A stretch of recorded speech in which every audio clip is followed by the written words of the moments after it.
पढ़ना स्टार्ट करें। Political science का फर्स्ट चैप्टर पढ़ रहे थे और कल हम लोग पहुंच गए थे 1813 से हमने पढ़ना स्टार्ट किया था। एक एक्ट आया था, चार्टर एक्ट। अगर इससे भी पुरानी बात करूं तो 1773, 1784 और उसके बाद 1793 भी बताया होगा मैंने। लेकिन मेन बात करें तो 1813 से हमने कल पढ़ा था। इसमें क्वेश्चन का आंसर नहीं मिला था। अंग्रेजों का कहना था एजुकेशन पे कितने लाख खर्च करेंगे, 1 लाख, और अगले 20 साल तक 20 लाख रुपए खा गए, एक भी रुपया खर्च नहीं किया। बहाना बनाया, हमें पता नहीं चला जी क्या पढ़ाएं, किसे पढ़ाएं, कैसे पढ़ाएं। जिसका जवाब जाके 20 साल बाद एक आदमी ढूंढ के लाया। 1813 में इन्होंने कौन से धर्म के लिए, ईसाई धर्म के प्रचार प्रसार के लिए अपने वहां से लोग बुलाने स्टार्ट कर दिए। इसके लिए भी एक्ट ले आए, कानून बना दिया कि भाई ईसाई धर्म का प्रचार करो इंडिया में। और तीसरा था, क्या था, एकाधिकार। कौन सा एकाधिकार समाप्त कर रहे थे? BEIC, अकेली क्यों कमाए, सबको कमाने का मौका दो। लेकिन 2 चीजों पे एकाधिकार इन्होंने काम रखेंगे, चाय और चीन के व्यापार। 1813 के बाद 1833 का चार्टर एक्ट, जिसमें एक बहुत बहुत इंपॉर्टेंट आदमी से जुड़ी बात हमने की थी, मैकॉले। और मैकॉले भारत में अंग्रेजी शिक्षा का जनक, father of English education in India, lord Macaulay. ये मैकॉले जिसके टाइम में आया, उस आदमी का नाम है विलियम बेंटिक। क्या नाम है इस आदमी का? William Bentinck. और विलियम बेंटिक ने आपके यहाँ 5-6 साल काटने थे, क्योंकि ये तो हेड बन के आया था। ये तो आपका गवर्नर जनरल ऑफ इंडिया। इसने मदद ली राजा राम मोहन रॉय, राजा राम मोहन रॉय, क्योंकि वो इंडियन है और इंडियंस को लगेगा अगर एक पढ़ा लिखा इंडियन कह रहा है तो इसका मतलब बात में दम है। ये दोनों, ये यहाँ राज करने के लिए 5-6 साल के लिए आया, ये आपके यहाँ है, ये सिर्फ कुछ टाइम के लिए आया। और ये किसकी पैरवी करेगा?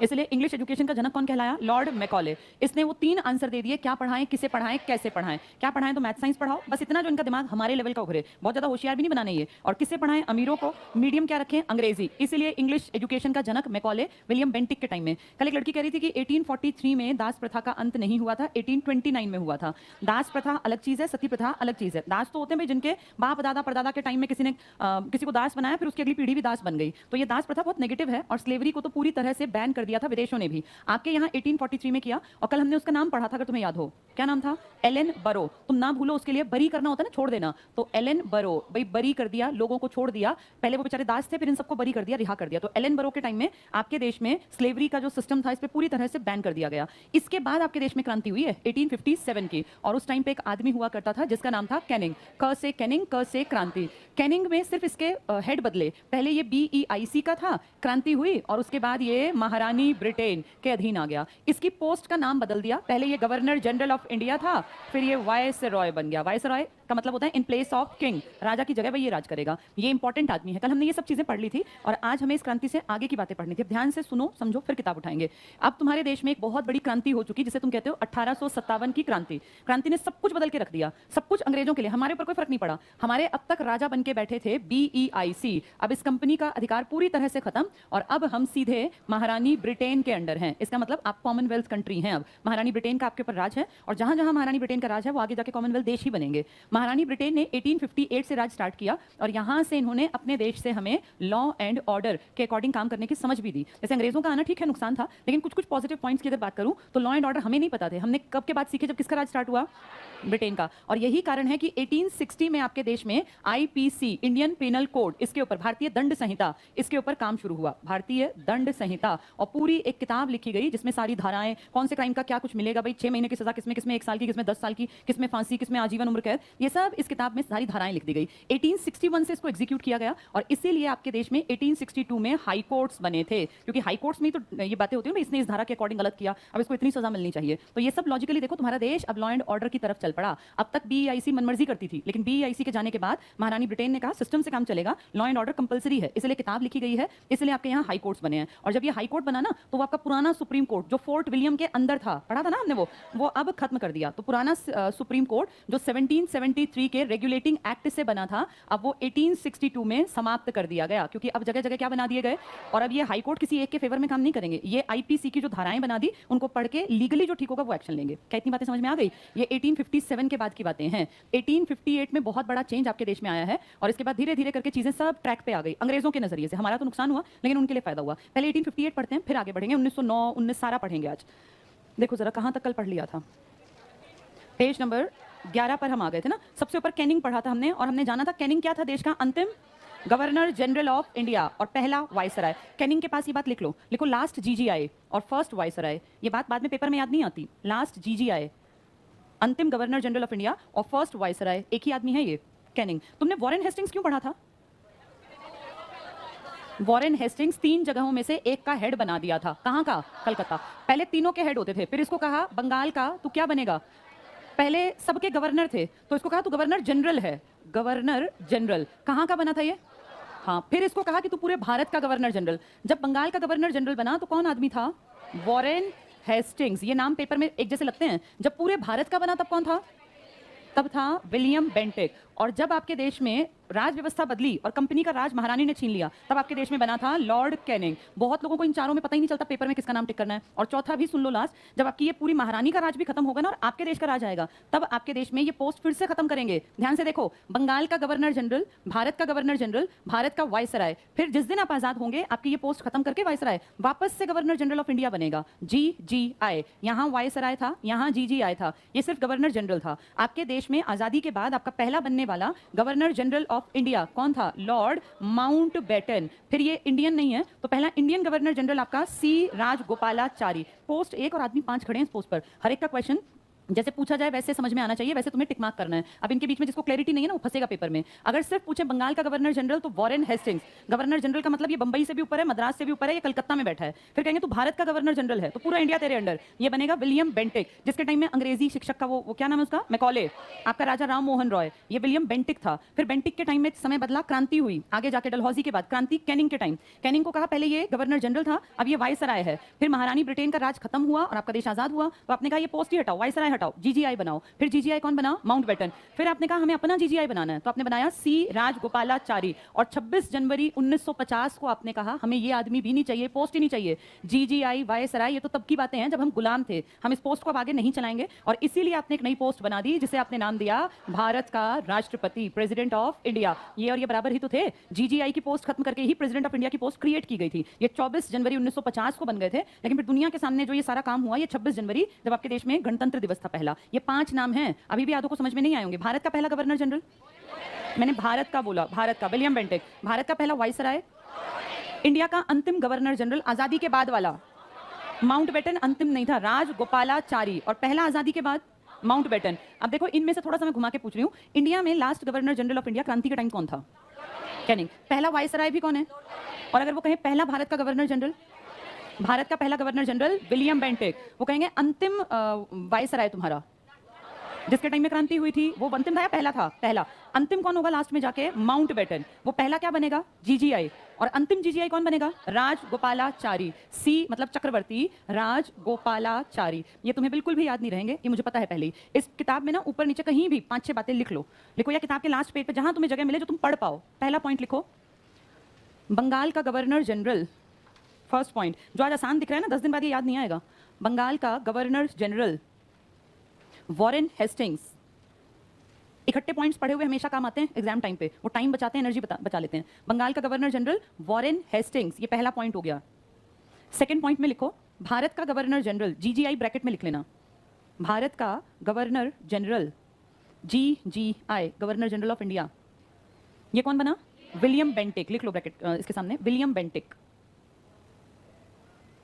नेक्स्ट लिखो भारत का अंतिम गवर्नर जनरल, भारत का अंतिम गवर्नर जनरल। मैं आजादी की बात नहीं कर रही, वो तो मैं आजादी स्पेशल कहती थी। कौन था अंतिम गवर्नर जनरल तुम्हारा? Lord Canning. लिख लो लॉर्ड कैनिंग, अंतिम governor general Lord Canning, Lord Canning. इससे अगला पॉइंट लिखो, क्रांति के बाद, 57 की क्रांति के बाद पहला वायसराय, क्रांति के बाद पहला वायसराय कौन था? ये कैनिंग ही था, यही अंतिम है, यही पहला है।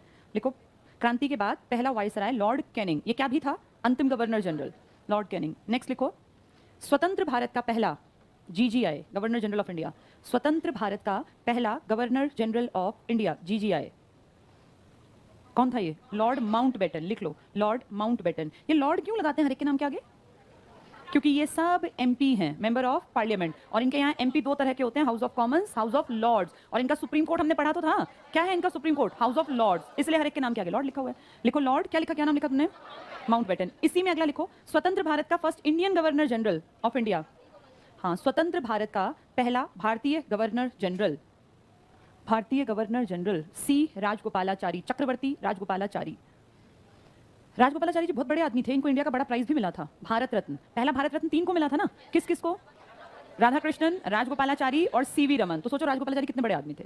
तुमने लिखा स्वतंत्र भारत का पहला इंडियन गवर्नर जनरल सी राजगोपालाचारी। अब ये पांचों बातें समझ में आ गई? बताओ स्वतंत्र भारत का पहला गवर्नर जनरल माउंटबेटन। इंडिया का पहला इंडियन गवर्नर जनरल, क्रांति के लास्ट में जो आदमी था गवर्नर जनरल ऑफ इंडिया, वही क्या था? पहला वायसराय। पहला बंगाल का गवर्नर जनरल और इंडिया का गवर्नर जनरल। ठीक है, अब चलो आगे पढ़ेंगे। पेज 11 पर हेडिंग है ब्रिटिश शासन के अधीन संवैधानिक विकास 58 से 47। अब तुम्हारे देश पे किसका राज है?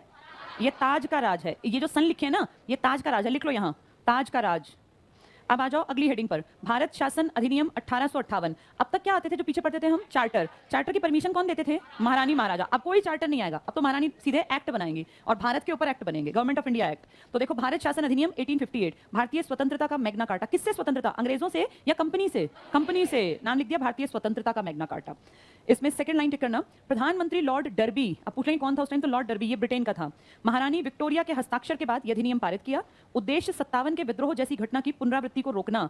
क्यों नहीं चाहते थे ये 57 की घटना हो? नहीं तो इनके हाथ से सोने की चिड़िया निकल जाएगी ना, ये बात महारानी जानती थी। इसमें पॉइंट्स दिए, देखो पहले पॉइंट पर आ जाओ।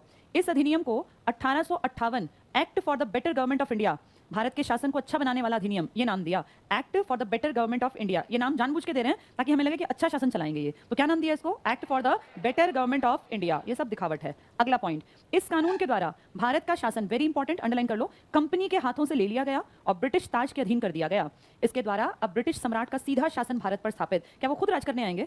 वो इन प्लेस ऑफ किंग, किसको भेज देंगे? और कोई आदमी भी नहीं बदला। कौन था वो पुराना आदमी? उसी को कह दिया तू ही वायसराय है, तो कोई फर्क नहीं पड़ा। नेक्स्ट पॉइंट टिक करना, भारत के शासन पर ईस्ट इंडिया कंपनी का शासन इस अधिनियम द्वारा समाप्त। तो पूछ लेंगे किस अधिनियम से ब्रिटिश ईस्ट इंडिया कंपनी का राज खत्म हुआ? तो तुम कहोगे 1858 का भारत शासन अधिनियम। अंडरलाइन करना आगे इसमें, इस अधिनियम को भारतीय स्वतंत्रता का मैग्ना कार्टा भी कहा जाता है। किससे स्वतंत्रता? BIC। लिख लो ये बात यहाँ, ये इंपॉर्टेंट है। BEIC से आजादी। ये स्वतंत्रता हमारी तरफ से नहीं देख रहे, ये कह रहे हैं BEIC से आजादी मिली। हम तो गुलाम ही हैं, पहले कंपनी के थे, अब महारानी के हैं, हमारे ऊपर कोई अंतर नहीं आया। तो भारतीय स्वतंत्रता का मैग्ना कार्टा किसको कहा गया? 1858 के भारत शासन अधिनियम। कौन लाया ये अधिनियम? महारानी ब्रिटेन। अब तक तुम्हारे पर किसका राज था? BIC, जो परमिशन लेती थी किस नाम से? Charter act. तभी हम 1813 का चार्टर, 1833 का, 53 का चार्टर पढ़ते थे। नेक्स्ट पॉइंट पे आना, गवर्नर जनरल का पद नाम बदलकर, अंडरलाइन कर लो, भारत का वायसराय कर दिया। वायसराय के पास लिख लो इन प्लेस ऑफ किंग, इसका मतलब होता है ये in place of king, viceroy. आगे अंडरलाइन रखना, ये वायसराय भारत में ब्रिटिश ताज का प्रतिनिधि था, यानी किसको रिप्रेजेंट करता है? महारानी महाराजा को। Lord Canning, very important, Bharat के पहले वायसराय बने। और क्या है ये अंतिम गवर्नर जनरल ऑफ इंडिया। लिख लो यहाँ, लास्ट GGI भी, लास्ट GGI भी, कैनिंग। नेक्स्ट पॉइंट करना, गवर्नर जनरल को द वायसराय ऑफ इंडिया का पदनाम भी दिया गया। एक ही व्यक्ति गवर्नर जनरल और वायसराय होता था। कौन है ऐसा पहला जो वो भी था और वो भी था? कैनिंग। पढ़ लो आगे, जब वो ब्रिटिश प्रांतों का शासन संभालता तो गवर्नर जनरल कहलाता, और जब भारत के राजाओं के साथ ब्रिटिश क्राउन के प्रतिनिधि के रूप में काम करता तो क्या कहलाता? वायसराय। वायसराय का मतलब ही ये था कि मैं राजा की जगह यहाँ पे काम कर रहा हूँ। नेक्स्ट करना, इस अधिनियम ने बोर्ड ऑफ कंट्रोल, तुम्हें कल मैंने 2 बोर्ड समझाए थे, क्या नाम था? एक बोर्ड ऑफ कंट्रोल और एक बोर्ड ऑफ डायरेक्टर्स। डायरेक्टर्स का टारगेट था प्रॉफिट कैसे बढ़ेगा, किसमें? व्यापार। और कंट्रोल का काम था राजनैतिक, पॉलिटिकली हम इनमें क्या करेंगे? फूट डालो, राज करो, इनके ऊपर कंट्रोल करना तुम्हें देखना है। तुम्हें प्रॉफिट की और व्यापार की कोई चिंता नहीं करनी। अब उसको खत्म कर देंगे क्योंकि महारानी कहेगी मैं अकेली सब कुछ देखूंगी, मेरा जो ये मेरी जगह आदमी है, जो ये वायसराय है, ये अकेला देखेगा। अंडरलाइन कर लो ये बोर्ड ऑफ कंट्रोल। कंट्रोल किसके लिए था? राजनीति के लिए। लिख लो यहाँ, राजनीतिक। बोर्ड ऑफ कंट्रोल के ऊपर लिख लो, ये इसका काम था पॉलिटिक्स में अंदर घुसना, देश को कमजोर करना, फूट डाल के राज करना। और आगे पढ़ना, बोर्ड ऑफ डायरेक्टर्स, इसका काम क्या था? व्यापारिक। इसका टारगेट था व्यापार क्या क्या हो सकता है, कैसे बढ़े, कैसे प्रॉफिट हो। यहाँ लिख लो, ये बातें बाद में याद नहीं आएंगी। कंट्रोल के ऊपर लिख लो पॉलिटिकल था ये, राजनीतिक, और डायरेक्टर्स व्यापारिक। को भारत में को समाप्त कर भारत में द्वैध शासन की प्रणाली समाप्त कर दिया। पूछेंगे द्वैध शासन लगा किस एक्ट से था? Pitt's India act. लिख लो यहाँ, ये लिखो पिट्स इंडिया एक्ट 1784, उसके बाद आया था ये पिट्स इंडिया एक्ट। तो पूछेंगे द्वैध शासन जो ड्यूअल तरीका था काम करने का, ये किससे खत्म किया? तो ये किससे खत्म किया? 1858 का क्या? भारत शासन अधिनियम। लगा किससे था ये? 1784 के पिट्स इंडिया एक्ट से। वो कौन लेकर आई थी? कंपनी। ये कौन लाई है? महारानी। दोनों एग्जाम में आने वाले क्वेश्चन है और आधों को पता नहीं चलता कि क्या पूछा कहां से। ये पूछेंगे द्वैध शासन की समाप्ति किससे की गई? 1858 के भारत सरकार या भारत शासन अधिनियम से। चलो नेक्स्ट करना, इसके द्वारा भारत सचिव, कल मैंने बताया था सचिव, सेक्रेटरी, किसकी बातें किसको बताएगा? वायसराय सारी इंफॉर्मेशन सचिव को, सचिव इंपॉर्टेंट बातें महारानी को बताएगा। ठीक कर लो, भारत सचिव नामक नए पद की स्थापना हुई जो ब्रिटिश कैबिनेट का मेंबर था, ब्रिटिश संसद के प्रति उत्तरदायी था। इसके बाद के पॉइंट्स में पेपर में आने का कुछ नहीं है, अगले पेज पर आ जाओ। पहला पॉइंट टिक करो, 1858 के अधिनियम को विक्टोरिया घोषणा पत्र। क्यों विक्टोरिया? क्यों? महारानी का घोषणा पत्र है इसलिए, या इलाहाबाद घोषणा पत्र या शाही घोषणा पत्र भी कहा जाता है। शिक्षित वर्ग इसे अधिकारों का मैग्ना कार्टा कहता है। और ये खुद भी क्या कह रहे थे, भारत की आजादी का मैग्ना कार्टा। कौन से अधिनियम को बनाया इन्होंने, 1858 के भारत शासन अधिनियम। कैसे अलग है ये पिछलों से? अब ये महारानी ब्रिटेन का है, पहले क्या होते थे, कंपनी परमिशन लेती थी चार्टर एक्ट के नाम पर। 1861 पे आ जाओ, इसमें कुछ खास तो नहीं है, लेकिन इंडियंस को थोड़ा सा ये इंक्लूड करेंगे शासन प्रशासन में। पहला पॉइंट टिक करना, इसके द्वारा कानून बनाने की प्रक्रिया में भारतीय प्रतिनिधियों को शामिल करने की शुरुआत की गई। लॉर्ड कैनिंग ने 1861 में 3 भारतीय, बनारस के राजा, महाराजा पटियाला और सर दिनकर राव, इनको विधान परिषद में मनोनीत किया। तो पहली बार इंडियंस को इन्होंने दिखाया, देखो तुम तुम्हें बराबरी पर रख रहे हैं। कौन से अधिनियम में? 1861 में। इसके बाद नीचे पहुंचो अगली हेडिंग पर, इसमें बाकी उतना काम का नहीं है। 1892 का भारत परिषद अधिनियम, इसमें सिर्फ लास्ट पॉइंट टिक करना। सुरेंद्र नाथ बनर्जी ने 1892 के अधिनियम को संसदीय शासन की शुरुआत की नींव का प्रस्तर कहा है। यानी 1892 में क्यों इसने कहा कि भाई अब आगे राजनीति में ये आएंगी चीजें, इससे ऊपर का पॉइंट टिक करना। मताधिकार में वृद्धि कर 10% जनता को मताधिकार प्रदान किया। अब आपके भारत के लोग भी इलेक्शन में हिस्सा ले सकते हैं, लेकिन सिर्फ कितने लोग? 10%, जो बहुत अमीर थे। एवरेज आदमी इसमें नहीं आया, औरतें भी नहीं आई, सिर्फ बहुत अमीर टाइप के जो राजा महाराजा थे ना, उनको कह दिया आपको देखो आपके देश में बेशक हम राज कर रहे हैं, लेकिन आप भी इंपॉर्टेंट है। कितने परसेंट लोगों को? 10%। अभी ऊपर तुमने क्या पढ़ा, कितने राजा इन्होंने इकट्ठे कर लिए? 3, जिसमें कौन कौन से थे? बनारस के, पटियाला के और एक बहुत बड़ा आदमी। अब कितने परसेंट पर ले आया इसको ये? 10%। तो सुरेंद्र नाथ बनर्जी ने कहा ये एक तरह से हम लोगों की एंट्री हो गई संविधान बनाने में। इसके बाद 1909, बहुत काम का है, इसको पहले समझेंगे फिर पढ़ेंगे। बोर्ड पर देखो, 1909 एक ऐसा साल जिसमें 2 आदमी बहुत काम करेंगे दिखावटी, एक मार्ले और एक मिंटो। अब ध्यान से सुन लेना, समझ लेना, ये बहुत इंपॉर्टेंट है, बहुत ज्यादा बार एग्जाम से पूछा गया है। मार्ले और मिंटो 2 आदमियों के नाम हैं। मिंटो आपके देश का वायसराय है, जो आपके यहाँ राज कर रहा है इन प्लेस ऑफ किंग, और मार्ले भारतीय सचिव है। हम अच्छी तरह जानते हैं सचिव सेक्रेटरी एक मिडिल रूप में बैठ के काम करता है कि भाई देश में से क्या इंफॉर्मेशन मुझे महारानी तक पहुंचानी है। तो मार्ले और मिंटो दोनों अधिक यहाँ आता है, मार्ले, मिंटो तो यहाँ है ही, और ये कहते हैं हम भारत के विकास के लिए कुछ अपना प्लान बना के लाए हैं, और इसलिए इसको कहा जाता है मार्ले मिंटो सुधार, कि हम तुम्हारा इंडियंस का सुधार करेंगे। अब इन्होंने वो बोर्ड खत्म किए थे, board of control, board of director, है ना, जो कब बने थे? 1784 में। अब इन्होंने 58 में खत्म कर दिए। अब ये सोचो, इनको दोनों को मिलके तुम्हारे देश में फूट भी डालनी है, राज भी करना है, और व्यापार तो अब अकेले कर ही रहे हैं क्योंकि अब कंपनी अकेली नहीं है। तो इन दोनों ने अपने टारगेट को देखो कैसे अचीव किया। 1909 में ये ढेर बातें करेंगे, हम ये करेंगे जी, ये करेंगे। असली बात ये अपने फायदे की करेंगे, और ये कहेंगे हम इंडिया की जो सोसाइटी है ना, इसमें बहुत सारे लोग परेशान हैं बेचारे जो मुसलमान हैं, हम इन लोगों के अधिकारों के लिए हिंदुओं से अलग इनकी सीटें बनाएंगे। यानी हिंदू मुसलमान जो अब तक लड़के मर के भी एक थे, हम ऐसे नहीं कहते हम लड़ते नहीं थे, हम मध्यकाल में बहुत लड़े, मारकाट हुई, धर्म बदले, बहुत बुरा हाल था, लेकिन फिर भी हम इंडियंस थे, हम आपस में लड़ मर के भी एक परिवार के लोग थे। इन्होंने बड़ी चालाकी से हिंदू मुसलमानों में ऐसी फूट डाल दी कि आज तक वो बढ़ती बढ़ती बढ़ती चली गई, वो खत्म नहीं हुई। अंग्रेज चले गए, लेकिन अब भी पता नहीं कहां दंगे भड़क जाए, हमें खुद नहीं पता। आपको याद है पीछे दिल्ली में दंगे भड़के थे, कितनी पढ़ी लिखी देश की राजधानी, और कैसे वो एक लड़का था, क्या नाम था उसका मुझे नाम नहीं याद, कौन सा शर्मा था वो, 25-24 साल का एक लड़का, आईबी में वो इंस्पेक्टर एसआई लगा हुआ लड़का था, कैसे उसको मुस्लिम बस्ती में अंदर ले गए पकड़ के, वो जैसे इंक्वायरी वगैरह करने गया था, और 150 चाकू जो थे वो उसके शरीर में निशान, और नाले में पड़ी थी लाश। 24-25 साल का नौजवान लड़का, और उनमें से कोई नहीं पकड़ा गया। क्यों? क्योंकि तो मॉब थी, भीड़ थी। मैं आपको ये दिखा रही हूँ कि आज पढ़े लिखे इस काल में जिसमें तुम और मैं बैठे हैं, लाइव हम देख रहे हैं, अभी भी भारत में हिंदू मुसलमानों के दंगों में कोई किसी को मार सकता है, पता नहीं चलता, ना कोई पकड़ा जाता। तो आप ये देखो, ये जो बीज बोया ना, ये इन 2 आदमियों ने बड़ी सोच समझ के बोया। कौन कौन है ये? और इनमें से एक ने कहा था कि हम नाक के दांत बो रहे हैं, और आने वाले समय में देखना ये कैसे फैलेगा, कैसे विष भर जाएगा। और इनकी कही बात आज 100-125 साल बाद हमें सही लगती है कि ये जो मन में अंतर डाल गए ना, वो ऐसा खराब था कि वो आज तक नहीं निकला। देखो अकबर का अगर हम पढ़ते हैं, अकबर एक मुस्लिम शासक था, लेकिन अकबर के नवरत्नों में बीरबल और मानसिंह ये तो हिंदू थे, और ये पूजा करते थे, और अकबर मना भी नहीं करता था। इनकी मर्जी थी ये पूजा करें ना करें, इनको इसने मारपीट करके ये नहीं कहा कि मेरे नवरत्न तब बनोगे जब मेरे अकॉर्डिंग चलोगे। सोचो, अकबर के बिल्कुल साइड में बैठ के बीरबल खाना खाता था, और वो वेजिटेरियन था, वो तो नहीं नॉनवेज खाता था। यानी यहाँ तक हम लोग हिंदू मुसलमान अलग होते हुए भी एक ही थे। परिवार में बच्चे आपस में लड़ते हैं तो क्या फर्क पड़ गया, बाद में तो एक ही है, यहाँ हमें दिक्कत नहीं थी। लेकिन अब हमारे बीच में तीसरे लोग आ गए, और इन्होंने हमारी उसी आपसी एक जो मतभेद था ना, इसको मनभेद बना दिया। एक तो होता है मतभेद, भैया मेरा मत तुमसे अलग है, एक होता है मनभेद। मनभेद जिस दिन आ गया उस दिन कम्युनिटी एक नहीं रहती, और आज तक आप देखो मनभेद ऐसे का ऐसा खड़ा है, जिसकी शुरुआत किन 2 लोगों ने की थी? मार्ले और मिंटो ने। किस किस को अलग प्रतिनिधित्व दिया? हिंदू और मुसलमान। हिंदू तो ऑलरेडी थे ही इस देश में, मुसलमान भी थे, लेकिन इनको कहा कि तुम सेफ नहीं। और इससे पहले पता क्या इन्होंने एक्टिंग की? इन्होंने 1905 में एक आदमी था लॉर्ड कर्जन, ये बोला भैया बहुत बड़ा है बंगाल, मुझसे मैनेज नहीं होता, इसको मैनेज करने में मुझे दिक्कत आती है, इसलिए इसको मैं डिवाइड कर देता हूँ, और इसको बंग भंग का नाम आपने बचपन में पढ़ा है, बंगाल विभाजन, सुना है ना सबने? ये बंगाल विभाजन हमारे लिए बहुत गलत था, और उस टाइम बड़े बड़े लीडर्स भांप गए कि ये तो चालाकी कर रहे हैं, और जहां डिवाइड कर रहे हैं ना, ये जानबूझ के ऐसे डिवाइड कर रहे हैं कि इस तरफ मुसलमान बहुत ज्यादा और इस तरफ हिंदू ज्यादा। हिंदुओं को नहीं डराते ये, क्योंकि हिंदू तो बहुतायत में थे, ये डराते थे मुसलमानों को कि मुसलमानों अगर तुम हिंदुओं के साथ रहे तो तुम्हें ये खत्म कर देंगे। अगर हमने पूरे 1000 साल साथ काट लिए तो अब क्या इनको खत्म करते? अगर करना था तो उस टाइम पे, पुराने टाइम पे कर लेते। मुसलमानों को गलत पट्टी पढ़ा के और इस कम्युनिटी को सिखा पढ़ा के यहाँ पे मुसलमानों के लिए क्या बनवा दी? मुस्लिम लीग। 1905 में पहले डिवाइड किया। जब ये डिवीजन हो रहा था ना, तब हिंदू और मुसलमान नहीं चाहते थे कि डिवीजन हो, हम सब एक थे, और हम लोगों ने उस टाइम पर शोक दिवस मनाया था हिंदू मुसलमानों ने कि भैया हमें तो बड़ा दुख हो रहा है, तुम ये क्यों डिवाइड कर रहे हो झूठ मूठ में बहाना लेके एडमिनिस्ट्रेशन का। 16 अक्टूबर को 1905 को हिंदू मुसलमान लोगों ने रक्षाबंधन मनाया। रक्षाबंधन अगस्त में आता है, आज तक अक्टूबर में नहीं आया। ये रक्षाबंधन हिंदू मुसलमानों का रक्षाबंधन था कि हम एक दूसरे की रक्षा करेंगे। अंग्रेज हमें अलग कर रहे हैं लेकिन हम फिर भी एक रहेंगे। लेकिन ये सब चीजें कागजों में रह गई और असलियत ये थी कि एक ही साल बाद मुसलमान लोगों को सिखा पढ़ा के मुस्लिम लीग बनवा दी गई। और मुस्लिम लीग ने जब अपना काम स्टार्ट किया तो इनको लगा कि हमारे हक मारे जा रहे हैं और फिर इनके हकों का एक दिखावा करके और मार्ले और मिंटो बोले हम तुम लोगों के लिए क्या कर रहे हैं, सीटें रिजर्व कर रहे हैं ताकि तुम्हारा कोई हक मार ना पाए। और ये फिर बढ़ते बढ़ते बढ़ते इतना बढ़ गया कि फिर देश अलग होके ही रुके। और रुके तब भी नहीं, तब भी कभी हमने देखा 48 47 में लड़ रहे थे, फिर 65 में लड़े, फिर 71 में लड़े, फिर 99। और न जाने कितने रोज हम उनके आदमी मारते हैं सेना पे और कितने वो हमारे आदमी मारते हैं। यानी आज तक भी ये जहर एज इट इज है जो किन लोगों ने घोल दिया था, मार्ले और मिंटो ने। देखो जरा पेज 12 की लास्ट हेडिंग है 1909 का भारतीय परिषद एक्ट या मार्ले मिंटो सुधार। मार्ले मिंटो सुधार का ही असली नाम है भारतीय परिषद एक्ट, इंडियन काउंसिल एक्ट। इसमें पहला पॉइंट पढ़ लो। 1906 में लॉर्ड कर्जन के स्थान पर लॉर्ड मिंटो को, ये टिक कर लो, कर्जन हटा, बंगाल विभाजन करके मिंटो आया, भारत का वायसराय नियुक्त किया गया। और जॉन मार्ले, मार्ले र ऊपर भी लिख सकते हैं ऐसे भी, मार्ले को भारत का सचिव बनाया गया।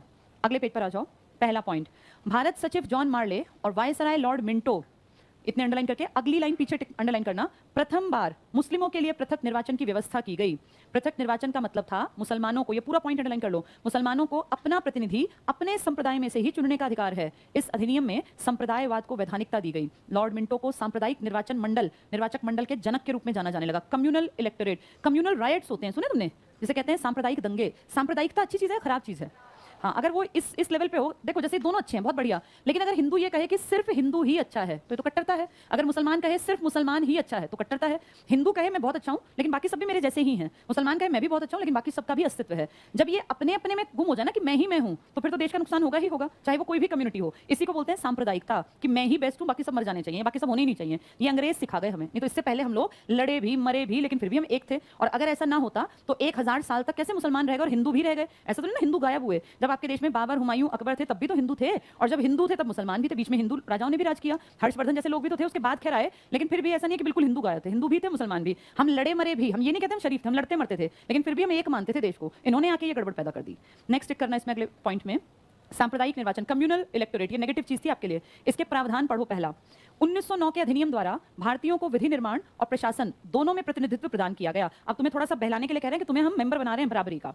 तीसरा पॉइंट टिक करना, इस अधिनियम के द्वारा मुसलमानों के लिए बहुत बहुत इंपॉर्टेंट पृथक मताधिकार और पृथक निर्वाचन क्षेत्रों की स्थापना करके सांप्रदायिक निर्वाचन मंडल की नींव डाली। तो किसके लिए नींव डाल दी है? मुसलमानों के लिए। नेक्स्ट पॉइंट टिक करना, लॉर्ड मिंटो ने पृथक निर्वाचक मंडल स्थापित करके लॉर्ड मार्ले को लिखा, हम नाग के दांत बो रहे हैं और इसका फल भीषण होगा। एक पॉइंट छोड़ के अगला टिक कर लो। इस अधिनियम का मुख्य दोष सांप्रदायिक निर्वाचन प्रणाली प्रारंभ करना और दिया गया मताधिकार सीमित था और वर्गीय हितों पर आधारित था। साथ ही स्त्रियों को मताधिकार से वंचित रखा गया। अभी हम पीछे पढ़ रहे थे कितनी % जनसंख्या को मताधिकार दिया? 10। तो हमने कहा भाई, हमारे एक आदमी ने कहा ये हमारी एंट्री हो गई, अब ये अधिकार बढ़ा बढ़ा के अभी कौन इससे बाहर है? गरीब और महिलाएं। लेकिन अब बहुत लोग आ गए इसमें। 7वें पॉइंट के नीचे टिक करना, 1909 के अधिनियम का उद्देश्य कांग्रेस के उदारवादी नेताओं को खुश करना और राष्ट्रवाद के उगते पौधे को नष्ट करना था। राष्ट्रवाद मतलब अपने देश के प्रति अच्छी भावना, इसको खत्म कर दो। और कैसे खत्म करो? जब लड़ोगे तभी तो देश के प्रति तुम सोच नहीं पाओगे। और लड़ने के लिए दो कम्युनिटी कौन सी खड़ी कर ली इन्होंने? एक मुसलमान और एक हिंदू। अब लड़ो और मरो और देश को पीछे ले जाओ, क्योंकि ये अकल हमें थी नहीं कि ये क्या कर रहे हैं ये काम। इसके बाद अगली हेडिंग पे आ जाओ। 1919 का भारत, क्या लिखा है? भारत सरकार। अभी तुमने भारत परिषद पढ़ा, अब देखो बोर्ड पे, पहले इसको समझो। 1909 क्लियर हो गया? 1919 भी ऐसा ही है। ये पता है क्या करेगा? ये और बढ़ाएगा। फूट डालो राज करो को ये देखना कितना बढ़ाएगा। पहले कौन कौन थे? हिंदू और मुसलमान। किसने अलग कर दिए? 1909 के मार्ले मिंटो ने। अब ये कह रहे हैं हिंदू मुसलमानों के साथ बेचारे सिख भी तो परेशान हैं, इनको भी अलग कर दो। और कितनी आसानी से देखते देखते हिंदू मुसलमान सिख इन्होंने अलग कर दिए 1919 में। 19 के इसका विरोध भी हम कभी नहीं कर पाए और दो आदमी आए जिनके नाम पर यह सुधार है। एक का नाम है मॉन्टेग्यू और एक का नाम है चेम्सफोर्ड। ये चेम्सफोर्ड तुम्हारे देश में है, जैसे मार्ले और मिंटो नहीं थे। मार्ले कहाँ था? इंग्लैंड में। कौन था मार्ले? सचिव। सेम ये भी आपका सचिव है और ये आपका वायसराय है जो भारत में 5-6 साल टिकेगा। तो मॉन्टेग्यू और चेम्सफोर्ड दो आदमियों के नाम हैं। अब ये सुधार कर रहे हैं 10 साल बाद। जब इन्होंने देखा बढ़िया तरीके से बढ़ गए हिंदू मुसलमान, तो कहा सिखों को भी बांट दो। चार ही मेन कम्युनिटी है, हिंदू, मुस्लिम, सिख, ईसाई। ईसाई तो है ही इनके, ईसाई तो इन्होंने तो आगे बढ़ाए थे 1813 में। तो बस एक कम्युनिटी और डिवाइड करनी है सिखों की, जिसके लिए कौन से सन में काम कर दिया? 1919 में। तो आप पूरी तरह से डिवाइड हो गए। अब देखें पेज 13 की लास्ट हेडिंग, 1919 का भारत सरकार अधिनियम। मॉन्टफोर्ड क्यों कहते होंगे इसको? हाँ देखो बोर्ड पर, मॉन्ट और फोर्ड क्यों कहते हैं इसको? देखो, एक तो ये रहा मॉन्ट और ये रहा फोर्ड। पेपर में ये चीजें जिसने पढ़ी है ना उसको पता चलती हैं। मॉन्टेग्यू चेम्सफोर्ड सुधार भी इसी का नाम है, मॉन्ट फोर्ड सुधार भी यही है, और भारत सरकार अधिनियम 1919 भी यही है। अंडरलाइन कर लो ये, भारत सरकार अधिनियम, मॉन्ट फोर्ड सुधार, इसी को मॉन्टेग्यू चेम्सफोर्ड सुधार भी कहते हैं। 3 नाम है इसके। इससे पिछले वाले को देखना, भारत सरकार था या भारत परिषद था? हाँ, वो इंडियन काउंसिल एक्ट था, ये इंडियन गवर्नमेंट के लिए, गवर्नमेंट ऑफ इंडिया एक्ट है। अंडरलाइन करो पहली लाइन। इस अधिनियम को मॉन्टेग्यू चेम्सफोर्ड सुधार अधिनियम के नाम से जाना जाता है। मॉन्टेग्यू उस समय भारत के सचिव और चेम्सफोर्ड भारत के तत्कालीन वायसराय और गवर्नर जनरल थे। इसके बाद नीचे आ जाओ, लास्ट पॉइंट टिक करो बस, जो तुम्हारे एग्जाम में आएगा। प्रांतों में द्वैध शासन की स्थापना की गई। ये द्वैध शासन कहां से पढ़ रहे थे हम? हाँ, पिट्स इंडिया एक्ट में ड्यूअल था ना, द्वैध शासन। कैसे शासन करने का प्लान बनाया इन्होंने? एक करेंगे व्यापार और दूसरे करेंगे राजनीति। और क्या नाम दिया था? बोर्ड ऑफ, ये डायरेक्टर्स, ये बोर्ड ऑफ कंट्रोल। फिर बाद में दिखावट। ये कौन से सन की घटना है? 84। फिर बाद में क्या बोले कि हम सब कुछ एक अकेले देखेंगे, एक ही काम करेंगे। और कौन से सन के बाद? 1858। क्योंकि ये तो कंपनी थी, अब आप काम कंपनी नहीं, अब कौन कर रही है? महारानी। और महारानी के बिहाफ पे कौन बैठा है यहाँ? वायसराय। तो वायसराय ने कहा हम तो द्वैध शासन की समाप्ति करते हैं। अब द्वैध कैसा आएगा? कुछ विषय रखेंगे अपने पास, कहेंगे इंपॉर्टेंट, जैसे न्याय से जुड़ा, सेना से जुड़ा, कहीं पर अटैक करना है, और कुछ छोटे मोटे विषय हमें दे देंगे। हमें क्यों दे देंगे? क्योंकि हमें कह रहे हैं कि देखो हम तुम्हारा भला चाहते हैं, हमने तुम्हें देखो अपनी बराबरी पे बैठाया ना, तुम्हें हमने क्या बना लिया? प्रतिनिधि। अभी क्या पढ़ा तुमने? 10% जनसंख्या, तुमने वो 3 अलग अलग राजा पढ़े। अब तुम पढ़ रहे थे कि बहुत सारे लोगों को मताधिकार दे दिया, आपके ही मेंबर हिंदू मुसलमान जा भी तो रहे हैं, तो अब तुम्हारे आंखों पे चश्मा चढ़ा दिया और तुम्हें बताया कि तुम हमसे अलग नहीं हो, हम तो तुम्हें से प्रतिनिधि बनाते हैं अपने। अब तुम्हें लगेगा हाँ ये हमारा भला कर रहे हैं। देखो इसमें क्या बताएंगे अब ये। तो द्वैध शासन में क्या किया? द्वैध शासन की स्थापना की गई। इसके तहत प्रांतीय विषयों को 2 भागों में बांटा गया। अंडरलाइन करना, आरक्षित विषय रिजर्व और हस्तांतरित। बढ़िया वाले विषय किसमें रखे जाएंगे? आरक्षित में, हस्तांतरित में? आरक्षित। अपने पास रखेंगे आरक्षित। और जो तुम्हारे दिखावटी कुछ 2-4 नेता है ना, इनको कहेंगे छोटा मोटा काम। देखो 2 चीजें होती हैं, इसको थोड़ा सा सुनो और समझो। अंग्रेजों ने बहुत चालाक अपना कदम उठाया। इन्होंने कहा न्याय हम देखेंगे, दूसरा प्रशासन हम चलाएंगे, तीसरा जो रेवेन्यू होगा ना, राजस्व, पैसा, टैक्स, ये हम देखेंगे। तो अब जो इंडियन है ये क्या देखें? तो कहा तुम चिंता ना करो, तुम्हें शिक्षा देखनी है, कैसा क्या कुछ चल रहा है। दूसरा तुम्हें स्वास्थ्य देखना है, यानी ये छोटे मोटे जिसमें बहुत पैसा खर्च होगा और आएगा कुछ नहीं, वो तो तुम देख लो। और जहां से पैसा आएगा राजस्व, वो हम देख लेंगे। जिससे तुम्हारा देश हमारी मुट्ठी में रहेगा, वो सारा काम हम देख लेंगे। न्याय हम देख लेंगे। तो जो ताकतवर विषय है वो तो रख लिया अपने पास, और जिनमें बस पैसा ही पैसा लगना है, जिनमें कोई खास फायदा नहीं होना, वो पकड़ा दिया हमारे लीडर्स को। देखो जरा, तो ये आरक्षित और हस्तांतरित विषय। आरक्षित विषयों का प्रशासन गवर्नर जनरल और उसकी कार्यकारिणी द्वारा, और हस्तांतरित विषयों का प्रशासन मंत्रियों की सहायता से गवर्नर करता था। अब इन मंत्रियों में 2-4 हमारे बनवा लिए। हमारे वाले खुश हो रहे हैं, भाई हमें तो बड़ा बराबरी पर रखते हैं अंग्रेज। विषय कौन से दिए इनको? हाँ, ट्रांसफर कर दिए छोटे मोटे, जिनमें बस दिखावटी काम करना है। पावर वाले सारे टॉपिक किसने रखे हैं? अंग्रेजों ने। और इसे कह दिया द्वैध शासन। अगले हेडिंग पर आ जाओ, 1919 का अधिनियम। पहला पॉइंट टिक करना, आरक्षित विषय, ये बड़े बड़े विषय हैं, राजस्व, पैसा, न्याय, वित्त, पुलिस, और हस्तांतरित में स्थानीय स्वशासन, शिक्षा, स्वास्थ्य। अब सारे ताकतवर विषय पे काम कौन कर रहा है? अंग्रेज। और जो कमजोर टाइप के टॉपिक है, ये कह दिया मेरे अंडर तुम रहो, तुम काम कर लो। इसके बाद अगला पॉइंट भी टिक कर लो, द्वैध शासन का जन्मदाता लियोनेल कार्टेस। ये पूछ लेंगे ड्यूअल जो तरीका था काम करने का किसने दिया, तो लियोनेल कार्टेस। इसके बाद 3 पॉइंट छोड़ दो, अगले पॉइंट पर आ जाओ। 1919 के अधिनियम के द्वारा पंजाब में सिखों को, डबल टिक कर लो, हिंदू मुस्लिम सिख ईसाई हैं, हिंदू मुस्लिम बांटे, ईसाई तो इन्हीं के थे, अब सिख भी बांट दिए। सिखों को आगे बस पढ़ लो। इसके बाद कुछ प्रांतों में यूरोपियन, एंग्लो इंडियन और भारतीय ईसाइयों को, अंडरलाइन कर लो, पृथक प्रतिनिधित्व प्रदान करके 1909 के एक्ट में मुस्लिमों के लिए प्रारंभ की गई व्यवस्था को और आगे बढ़ाया। और किस तक पहुंचा दिया? सिखों तक। लिख लो यहाँ, सिखों तक पहुंचाया। जहां लिखा आगे बढ़ाया, यहाँ लिख लो सिखों तक पहुंचाया। तो हिंदू मुस्लिम बांट के 1909 में, और 10 साल बाद सिख भी बांट दिए। और ईसाई तो इन्हीं के हैं ही, एंग्लो इंडियन भी इन्हीं के फेवर के हैं। इसके बाद नीचे पहुंच जाओ अगली हेडिंग पे। बाकी ये इतने डिटेल बस रीडिंग कर लेना आगे। इससे अगली हेडिंग में क्या लिखा है? Simon commission. अब इसको बोर्ड पे समझो। उससे अगला टॉपिक क्या लिखा है? नेहरू रिपोर्ट। और इससे अगला सांप्रदायिक पंचाट। ये 3 टॉपिक ढंग से समझ लेंगे। सांप्रदायिक पंचाट, कम्युनल अवार्ड। पहला नाम है साइमन कमीशन का, तुमने हजारों बार सुना है, पेपर के लिए सुन लो इसको, पेपर के लिए। तुम्हारे देश में 1919, पहले 1909 फिर 1919 में भारत परिषद अधिनियम, भारत सरकार अधिनियम, ये 2 एक्ट आए थे। और इनमें 4 आदमी थे, मार्ले, मिंटो, मॉन्टेग्यू, चेम्सफोर्ड। अब इसके कई साल बीत गए। 1927 में कहा कि जरा देख तो लो 1919 के वो मॉन्टेग्यू चेम्सफोर्ड सुधार कितने कामयाब हैं, इसको देख के आओ और रिपोर्ट बना के लाओ कि क्या 1919 में जो हमने किया असलियत क्या थी। ये देखने आए थे कि तुम्हें फूट पड़ी कि नहीं पड़ी, तुम आपस में लड़ते मरते हो कि नहीं मरते हो। नाम दे दिया, देख क्या 1919 की रिपोर्ट कितनी कामयाब रही। रिपोर्ट का टारगेट ही हमें डिवाइड करना था। साइमन भारत आने वाला था और साइमन में 7 सदस्य थे। कमीशन है ये। साइमन बेसिकली एक आदमी है, सर जॉन साइमन, क्योंकि वो मुखिया है, उसी के नाम पे इसका कमीशन का नाम है साइमन कमीशन। 7 सदस्यों का मुखिया का नाम क्या बताया? Sir John Simon. इस 7 सदस्यों में एक भी हमारे देश का नहीं है और न ही कोई ऐसा जिसका कि रंग भी काला हो, सारे के सारे व्हाइट हैं, इसलिए इसको व्हाइट कमीशन भी कह देते हैं, व्हाइट मैन कमीशन भी कह देते हैं, व्हाइट कमीशन भी, साइमन के नाम पर साइमन कमीशन भी। अब ये क्या देखने आने वाले हैं कि 19 के सुधार कितने कामयाब हुए, और सुधार वो झूठे हैं, असलियत है आपके देश में कितनी फूट पड़ी ये देखा है। तो 1927 में जब ये आए और हम सब जानते थे कि ये क्या बनाने वाले हैं, रिपोर्ट, और हमें ये भी पता था उस रिपोर्ट में ये अपनी तो बड़ाई लिखेंगे और हमारी बुराई करेंगे, क्योंकि सारे अंग्रेज हैं, हमारा फेवर लेगा नहीं कोई। इसीलिए हमने डिसाइड किया कि जैसे ही साइमन कमीशन आएगा हम इसका विरोध करेंगे। और सबको पता था पानी के रास्ते आके मुंबई उतरते थे ये, क्योंकि यहीं से तो दिल्ली और कलकत्ता और मद्रास जाएंगे। तो जैसे ही इनका कमीशन कमीशन की जहाज आके रुका जॉन साइमन का, और यहाँ वो 7 अंग्रेज उतरे, हमारी बहुत बड़ी भीड़ यहाँ खड़ी थी, और उनके उतरते ही गो बैक साइमन, साइमन वापस जाओ, गो बैक साइमन के नारे लगाने शुरू किए। लेकिन ये बेशर्म लोग थे, इनको कोई फर्क नहीं पड़ता, तुम चिल्लाते रहो, ये आगे बढ़ते रहेंगे। ये आगे बढ़ते रहे और यहाँ लोग चिल्लाते रहे, काले झंडे लिए, काली पट्टियां बांधी, काले बैंड लगाए, गो बैक साइमन। लेकिन हम लोगों में क्या था, हम मारकाट नहीं बचाते, हम सिर्फ जबान का यूज करते थे। यहाँ से अपनी ये गाड़ियों में बैठे और चल पड़े, और फिर ये क्रॉस करते करते करते ये लाहौर गए। लाहौर ये 8-10 महीने का सफर है, यानी ये कहीं कहीं बीच में रुकते घूमते भारत, ये तो मौज मस्ती करने, अपना टाइम पास करने आए थे। उस दौर में आप पूरे भारत में इनका विरोध कर रहे थे, और जब ये कहां पहुंचे, लाहौर। लाहौर में ट्रेन रुकी, और आप सब जानते हैं लाहौर में एक कॉलेज हुआ करता था जिसका नाम था नेशनल कॉलेज ऑफ लाहौर नाम था। ये कहते हैं इस तरह का कॉलेज भारत में आज तक नहीं बना, ये बेस्ट कॉलेज था। इस कॉलेज में लाला लाजपत राय टीचर थे, और ऐसे ढेरों अच्छे अच्छे टीचर कहते हैं क्रांतिकारी टाइप के थे लाला लाजपत राय। इस कॉलेज में कोई बीए, बीएससी, बीकॉम टाइप की पढ़ाई करने नहीं जाता था। जो थोड़े क्रांतिकारी विचारों के लड़के थे ना, तब तो लड़कियां ना के बराबर पढ़ती थी, ये यहाँ एडमिशन लेते थे तेज दिमाग, क्रिएटिव दिमाग के बच्चे। और यहाँ ना हर स्टूडेंट के लिए, चाहे वो साइंस स्ट्रीम का बच्चा है, उसके लिए हिस्ट्री पढ़ना कंपलसरी था, वर्ल्ड हिस्ट्री, जिसमें कि विभिन्न देशों में इतिहास ने कैसे करवट बदली, कैसे कोई देश आजाद हुआ, कैसे किसी देश के राजा जो गलत काम कर रहे थे उनको जनता ने कैसे भगाया, हटाया क्रांति करके। ये कंपलसरी था, हर लड़के को पढ़ना है, क्योंकि ऐसा पढ़ने से उसके दिमाग में आइडियाज आएंगे और वो सोच पाएगा कि मेरे देश में तो ऐसा ही है, मैं कैसे क्या करूं कि देश आजाद हो। हर किसी को इतिहास पढ़ना, हर किसी को पॉलिटिकल साइंस पढ़ना, ये कंपलसरी था। अंग्रेजी पढ़ना भी कंपलसरी था यहाँ, यानी यहाँ पर जैसे कोई मैथ साइंस तो पढ़ रहा है मान लो, और ये सब भी पढ़ रहा है, तो उसकी समाज के प्रति एक समझ बहुत अच्छी डेवलप हो जाएगी। मैथ साइंस ना आपको साइंटिफिक बना सकते हैं, लेकिन सोसाइटी का ज्ञान मैथ साइंस नहीं दे सकते। वो आपकी सोच को बहुत ऊंचा ले जा सकते हैं, लेकिन समाज में मेरे अधिकार, मेरे कर्तव्य, मेरे देश की आजादी, परतंत्रता, दुनिया कैसे आगे बढ़ी, ये आपको पॉलिटिक्स पढ़ के समझ में आता है। तो समाज के प्रति समझ बढ़ाने के लिए यहाँ ये सब पढ़ना कंपलसरी था। और फिर इसके अलावा ना, पढ़ाई के अलावा यहाँ कंपलसरी था हर स्टूडेंट को कोई क्लब ज्वाइन करना पड़ेगा। इस क्लब में डिबेट्स होती थी, अखबार पढ़े जाते थे, यानी रीडिंग क्लब है, कहीं बैठ के हॉर्स, जैसे जो उस टाइम पे रही होंगी चीजें बढ़िया। एक अच्छी पर्सनालिटी का डेवलपमेंट करने का काम कर रहा था ये कॉलेज, जिसमें कौन बढ़िया टीचर थे, लाला लाजपत राय। इन्होंने जितने लड़के पढ़ते थे ना, सबके दिमाग में बीज बो दिए कि हमें खुद से सीखना है, हमें टीचर की बताई बातों में नहीं पढ़ना, हमें लाइब्रेरी ज्वाइन करनी है और दुनिया का इतिहास पढ़ लेना है। जिनमें से भगत सिंह, राजगुरु, सुखदेव जैसे नाम तुमने सुने हुए हैं, ऐसे ढेरों लड़के थे। ये सब पढ़ लिख कर काबिल बने, और सबने दुनिया के इतिहास को पढ़ा कि जर्मनी में कैसे एकीकरण कर दिया, बिस्मार्क ने क्या किया, या फ्रांस में नेपोलियन ने क्या किया, इंग्लैंड कैसे दुनिया पे राज कर रहा है, इंग्लैंड में ऐसा क्या खास है कि इंग्लैंड दुनिया पे राज कर रहा है, कैसे इसने चालाकी से स्कॉटलैंड को बेवकूफ बनाया, आयरलैंड पे कैसे कब्जा किया, वेल्स को कैसे ये हड़प कर गया। ये सब किताबों में लिखा था, लेकिन ये किताबें आम जनता पढ़ती नहीं थी। इस कॉलेज के लड़के पढ़ पढ़ के समझदार बन गए, और अब वो अंग्रेजों के सामने क्वेश्चन करने के काबिल बन गए, उनका दिमाग इतना विकसित था। तो इस कॉलेज को खत्म करना अंग्रेजों का टारगेट बन गया कि यहाँ से पढ़ के कल को ये हमारे सामने सिर उठाएंगे, और एक विचार एक लड़का अगर देगा तो समाज के 10 लड़के उसको सुन के और आगे बढ़ेंगे, फिर 10 के विचार से 100, कल को ये हमें परेशान करेंगे। नेशनल कॉलेज ऑफ लाहौर को पैसे की कमी पड़ने लग गई।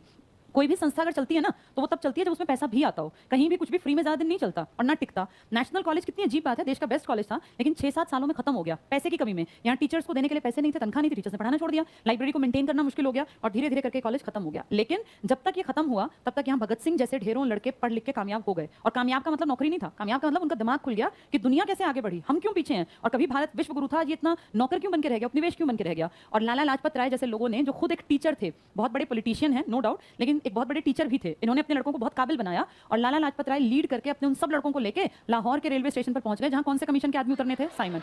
आप सब ने लेजेंड ऑफ भगत सिंह देखी होगी, नहीं देखी तो देखनी चाहिए, कई बार देखनी चाहिए। एक एक डायलॉग बहुत कुछ हिस्ट्री की बातें बता के जाता है। साइमन का वहां विरोध हुआ, और उस विरोध में लाठीचार्ज हुआ। लाठीचार्ज में सबसे आगे इनके टीचर थे, तो इनके ऊपर टारगेट करके ज्यादा लाठियां बरसाई गई, और लाला लाजपत राय सब जानते हैं वहां लाठियों की चोट से बेहोश होकर गिर गए। फिर भगत सिंह का सारा ग्रुप उनको उठा के ले आया, इलाज किया, लेकिन 10-15 दिन में फाइनली वो तड़प तड़प के नवंबर में इनकी डेथ हो गई। शायद 17 नवंबर थी, मुझे एक्जैक्टली नहीं याद। लाला लाजपत राय की मृत्यु पर किसी के मुंह से कोई शब्द नहीं निकला, और चुपचाप कांग्रेस अपने मुंह पे चुप्पी साध के और बैठ गई। तब भगत सिंह ने कहा, अगर देश का इतना उच्च कोटि का लीडर मरने पर किसी को बोलने की जरूरत नहीं लग रही, तो ये देश तो मर चुका, अब यहाँ कुछ नहीं हो सकता, अब कुछ करना है तो हमें करना पड़ेगा। और कांग्रेस की उस चुप्पी का जवाब लाला लाजपत राय की मौत का बदला लेके भगत सिंह ने लिया था, जब भगत सिंह ने सैंडर्स हत्याकांड को अंजाम दिया। मारना तो था स्कॉट को, पर मारा गया सैंडर्स। कल पढ़ेंगे इस बात को आगे।